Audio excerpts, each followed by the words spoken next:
Study in Canada. ఈ PPT ద్వారా కెనడాలో ఎలా చదువుకోవాలి అనేది నేర్చుకుందాం. Map of Canada. ఇది వచ్చి కెనడా మ్యాప్. కెనడా మ్యాప్ వైస్గా చూసుకుంటే అబౌట్ కెనడా. కెనడా అనేది డివైడెడ్ 10 province గా. ఈ 10 provinceకి క్యాపిటల్స్, లార్జెస్ట్ సిటీస్ సంబంధించిన స్లైడ్ అన్నమాట ఇది. నెక్స్ట్ 10 provinceగా అండ్ 3 territoriesగా డివైడ్ అయి ఉంది కెనడా అనేది. ఓకే, ఒంటారియో అండ్ క్యూబెక్ వచ్చేసి ఈ రెండు ప్రొవిన్స్లోనే స్టూడెంట్స్ ఎక్కువగా, ఇంటర్నేషనల్ స్టూడెంట్స్ చదువుకోవడానికి ఎక్కువగా ఇంట్రెస్ట్ చూపిస్తారు. ఒంటారియో క్యాపిటల్ వచ్చి Toronto, largest city also Toronto. Quebec capital వచ్చేసి క్యూబెక్ సిటీ, లార్జెస్ట్ సిటీ వచ్చేసి మాంట్రియల్. కెనడా డివైడెడ్ 10 provinceగా డివైడ్ అవుతుంది, 3 territoriesగా డివైడ్ అవుతుంది. Most of the student Ontario కానీ క్యూబెక్ని కానీ ఎక్కువగా ప్లాన్ చేసుకుంటారు ఇంటర్నేషనల్ స్టూడెంట్స్.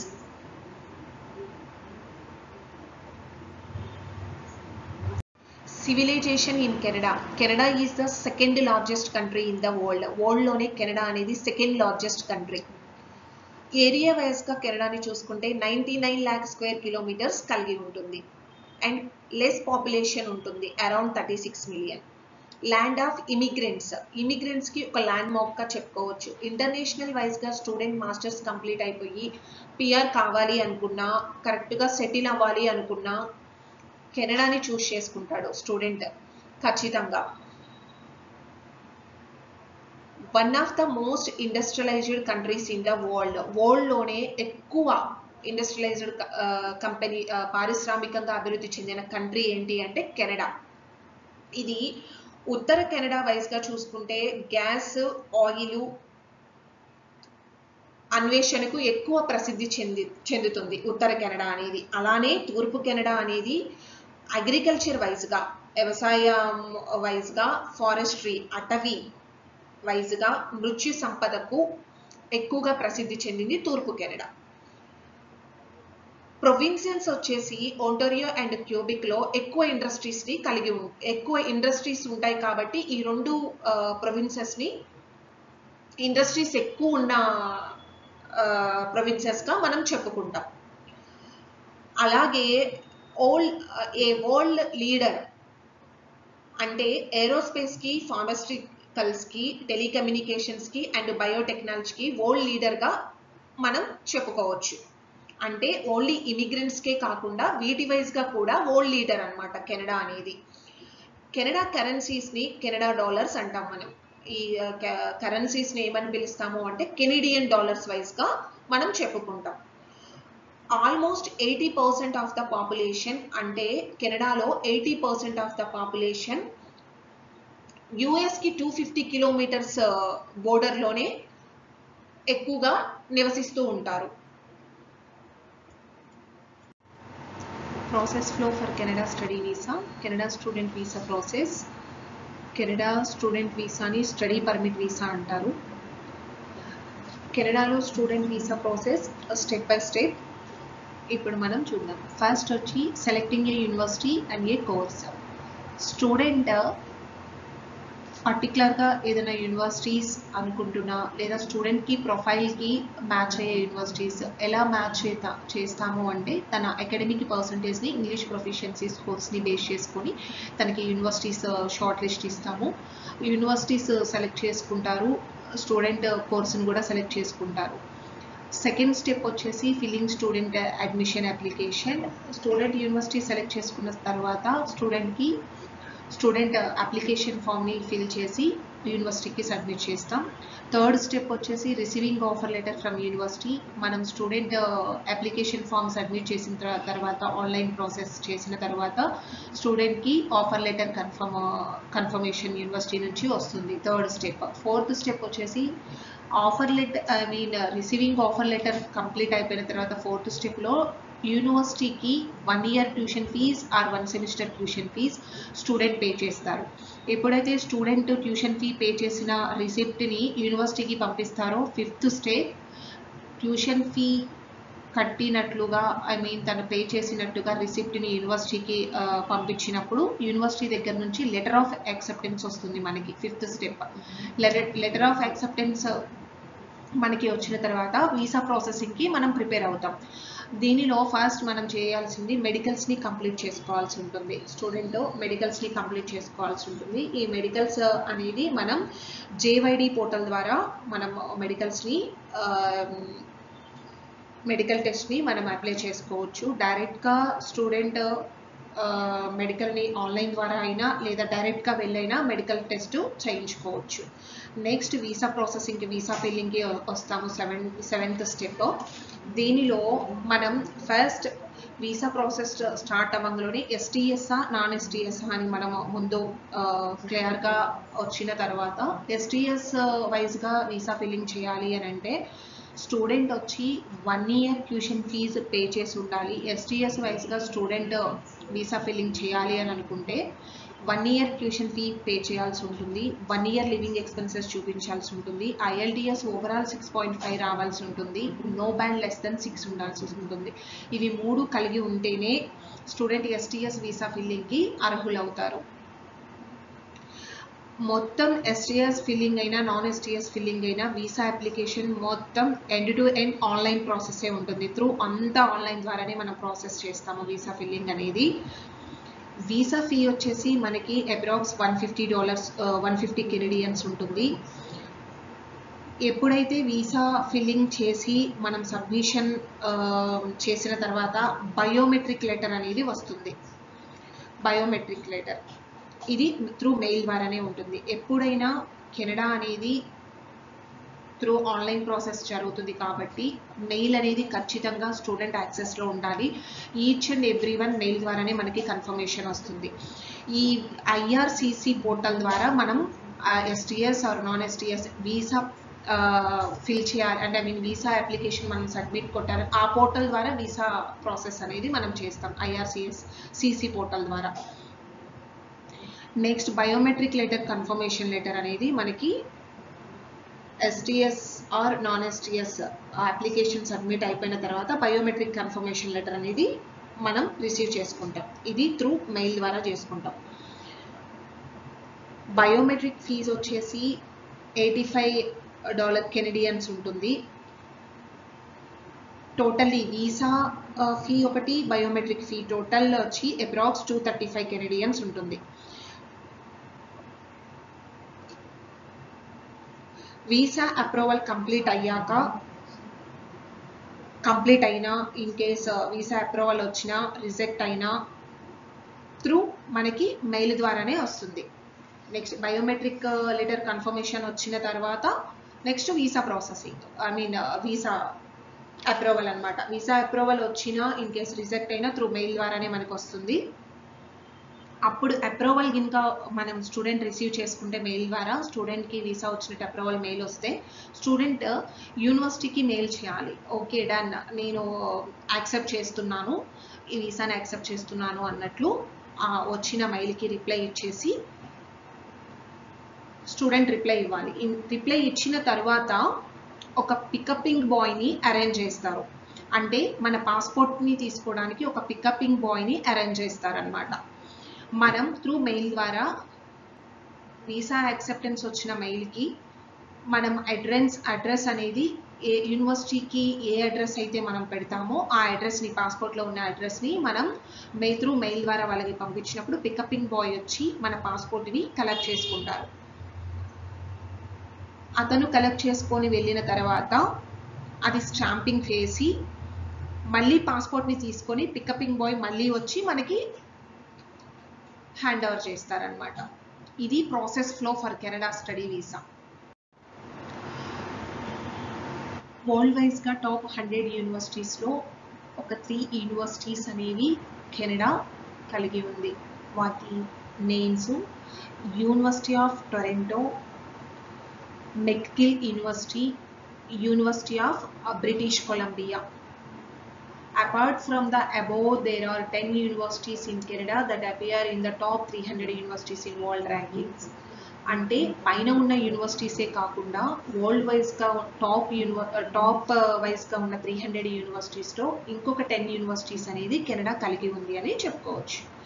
ఆ యూనివర్సిటీ నేమ్స్ వచ్చి university of Alberta, McMaster university, university of Montreal, University of Waterloo, Ontario, University of Calgary, Queen's University, Simon Fraser University, Dalhousie University, University of Ottawa. ఈ universities top world ranking ఉన్న 300 యూనివర్సిటీస్లో ఈ 10 universities Canada కలిగి ఉంది అని మనం చెప్పుకోవచ్చు. కెనడాలో study చేయాలి అంటే ఇంటెక్స్, మెయిన్ ఇంటెక్స్ వచ్చేసి September, January and May. There are limited intakes in July and October as well. ఈ జూలైకి అక్టోబర్కి లిమిటెడ్ ఇంటెక్స్ అని చెప్పుకోవచ్చు. కాలేజెస్ ఏ కోర్సెస్ని ప్రోగ్రామ్స్ని ఆఫర్ చేస్తాయో చూద్దాం. Under graduation diplomas, universities transfer programs, bachelor degrees and PG డిప్లొమాస్ని colleges ఎక్కువగా offer చేస్తాయి. యూనివర్సిటీస్ ఆఫర్ చేసేవి కోర్సెస్ ఏంటి అంటే, ప్రోగ్రామ్స్ ఏంటి అంటే bachelors, masters and PhD programs. Masters and PhD programs are available at universities only. యూనివర్సిటీస్లోనే ఈ ప్రోగ్రామ్స్ అవైలబుల్ ఉంటాయి. Categorization and duration of qualifications. Degrees ఎలా ఉంటాయి, ప్రోగ్రామ్ డ్యూరేషన్ ఎలా ఉంటుంది, ఎన్ని ఇయర్స్ ఉంటుందో చూద్దాం. డాక్టరల్ ఆర్ పిహెచ్డి ఇది వచ్చి 2 to 5 ఇయర్స్ ఉంటుంది ప్రోగ్రామ్ డ్యూరేషన్. మాస్టర్స్ వచ్చేసి ప్రోగ్రామ్ డ్యూరేషన్ 2 ఇయర్స్ ఉంటుంది. PG diploma or graduate certificate వచ్చి 1 to 2 ఇయర్స్ ఇస్తారు ప్రోగ్రామ్ డ్యూరేషన్ అనేది. బ్యాచిలర్స్కి 4 ఇయర్స్ ఉంటుంది program duration. Under graduation diploma వచ్చేసి 2 to 3 ఇయర్స్ ఉంటుంది. 2 ఇయర్స్ ఏమో program is diplomas and 3 year program is and advanced diploma. Advanced డిప్లొమాకి 3 ఇయర్స్, 2 ఇయర్స్ ఏమో నార్మల్ డిప్లొమాకి 2 ఇయర్స్ ఉంటుంది. Programmes and entry requirements. ఏ ప్రోగ్రామ్స్ ఉంటాయి, ఆ ప్రోగ్రామ్స్కి ఎంట్రీ రిక్వైర్మెంట్స్ ఏంటో ఈ స్లైడ్ ద్వారా చూద్దాం. మాస్టర్స్కి 16 years of full time education ఉండాలి. 65% అండ్ అబోవ్ బ్యాచిలర్స్ ఉండాలి. 16 years of education, full time education ఉండాలి. 65%కి బిలో ఉండకూడదు, అబోవ్ ఉండాలి in bachelors. In case 16 years of education full time లేకుండా 65% బిలో ఉంటే పీజీ డిప్లొమా ఇస్తారు. 15 years of full time education, ఇది 50 to 55% అని అబోవ్ ఇన్ బ్యాచిలర్స్. అప్పుడు మనం పీజీ డిప్లొమా చేయాలి. Bachelors 12 years of full time education, 12 yearsకి ఫుల్ టైమ్ ఎడ్యుకేషన్ ఉండాలి. 12 years of full time education ఉండాలి. 60% అండ్ అబోవ్ ఇన్ గ్రాడ్యుయేట్ ఉండాలి ఇన్ 12th లో. ఓకే, ఇన్ కేస్ ఇంకా 12 years ఫుల్ టైమ్ ఎడ్యుకేషన్ ఉండి 60% ఎడ్యుకేషన్ 60% ఆఫ్ పర్సంటేజ్ స్టూడెంట్కి ఇంకా లేకపోతే అండర్ గ్రాడ్యుయేషన్ డిప్లొమా చేయాల్సి ఉంటుంది. 12 years of full time education ఉండి 60% కాకుండా 50 to 55% అండ్ అబోవ్ ఉంటే గ్రాడ్యుయేట్కి 12thకి ఉంటే అండర్ గ్రాడ్యుయేషన్ డిప్లొమాకి స్టూడెంట్ అర్హులని చెప్పుకోవచ్చు. STS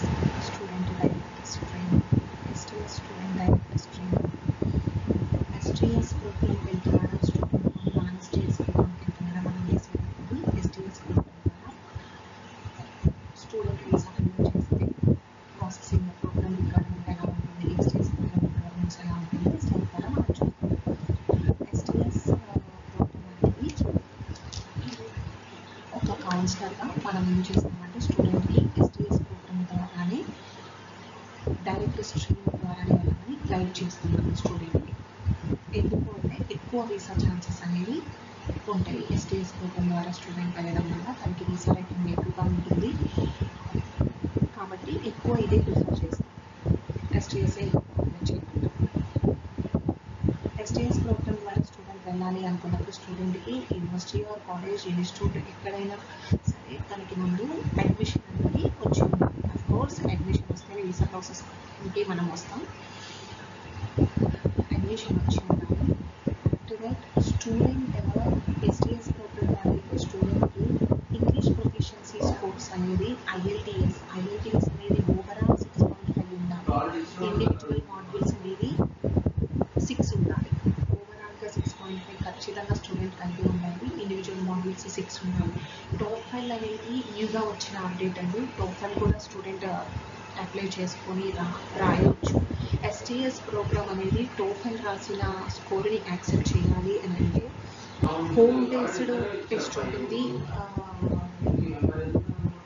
ఇంటర్నెట్ బేస్డ్ టెస్ట్ ఉంటుంది. స్టూడెంట్ హోమ్ బేస్డ్ టెస్ట్ని ఎస్టీఎస్ ప్రోగ్రామ్ యాక్సెప్ట్ చేయదు. దట్స్ వై స్టూడెంట్ ఖచ్చితంగా సెంటర్ బేస్డ్ టెస్ట్ రాసి ఉండాలి. టోఫెల్ వైజ్గా యాక్సెప్ట్ చేయాలి అంటే ఇండివిజువల్ మాడ్యూల్స్ కూడా లిజనింగ్, రైటింగ్, స్పీకింగ్, రైటింగ్ వచ్చేసి ఇండివిజువల్ మాడ్యూల్స్ 20 అబోవ్ ఉండాలి టోఫెల్ని యాక్సెప్ట్ చేయాలి అంటే. ఇది న్యూగా వచ్చిన అప్డేట్.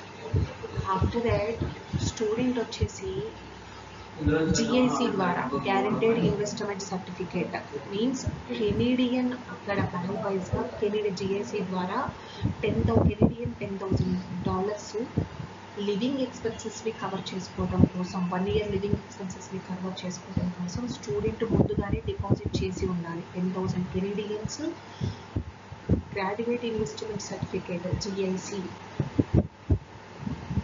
ద్వారా ఒక 10,000 ఆల్రెడీ డిపాజిట్ చేసి ఉండాలి. డిపాజిట్ చేయడం వల్ల స్టూడెంట్కి లివింగ్ ఎక్స్పెన్సెస్ వైజ్గా 1 మంత్కి 200 కెనడియన్స్ రిలీజ్ చేస్తుంది. ముందుగానే ఈ లివింగ్ ఎక్స్పెన్సెస్ వైజ్గా కూడా 10,000 కెనడియన్స్ స్టూడెంట్ ఎస్టీఎస్ ప్రోగ్రామ్కి వెళ్ళాలి అంటే ఇది కూడా డిపాజిట్ చేసి ఉండాలి. 1 ఇయర్ ట్యూషన్ ఫీ పేమెంట్ చేసి ఉండాలి. స్టూడెంట్ లెటర్ ఆఫ్ యాక్సెప్టెన్స్ వచ్చేటప్పుడు ఓన్లీ స్టూడెంట్ యూనివర్సిటీని బేస్ చేసుకొని 1 సెమిస్టర్ ఫీ పే చేసి ఉంటే ఎస్టీఎస్ ప్రోగ్రామ్కి వీసా ఫిల్లింగ్ చేసేటప్పుడు స్టూడెంట్ 1 ఇయర్ ఫీ పే చేసి ఉండాలి. అంటే ఇంకొక semester fee already letter of acceptance వచ్చేటప్పుడు 1 సెమిస్టర్ కట్టిన స్టూడెంట్ ఇక్కడ ఇంకొక 1 సెమిస్టర్ కూడా పే చేయాలి. లిటరల్లీ కాలేజ్ అయినా యూనివర్సిటీ అయినా స్టూడెంట్ 1 ఇయర్ ఫీ పే చేసి ఉండాలి. ఎస్టీఎస్ ప్రోగ్రామ్కి వెళ్ళే స్టూడెంట్ 1 ఇయర్ ఫీ స్ట్రక్చర్ అనేది పే చేసి ఉండాలి. నెక్స్ట్ మెడికల్ యాక్సెప్టెన్స్ మనది కంప్లీట్ అయిపోయి ఉంటుంది. బిఫోర్ వీసా ప్రాసెసింగ్కి బిఫోర్ కంప్లీషన్ ఉండాలి. దానికి సంబంధించిన సర్టిఫికేట్ అంటే మెడికల్ సర్టిఫికేట్ ఉండాలి స్టూడెంట్ దగ్గర. All applications must be filled online electronically. All application అంతా ఓన్లీ ఆన్లైన్ ప్రాసెస్ ద్వారానే జరుగుతుంది. త్రూ మొత్తం end to end process, start to end process online ద్వారానే జరుగుతుంది. ఆన్లైన్ ప్రాసెసింగే ఉంటుంది. ఇది ఎస్టీఎస్ ప్రోగ్రామ్కి సంబంధించిన డైరెక్ట్ స్ట్రీమ్కి సంబంధించిన ఇన్ఫర్మేషన్. ఇది కెనడాకి సంబంధించిన basic information. Thank you very much.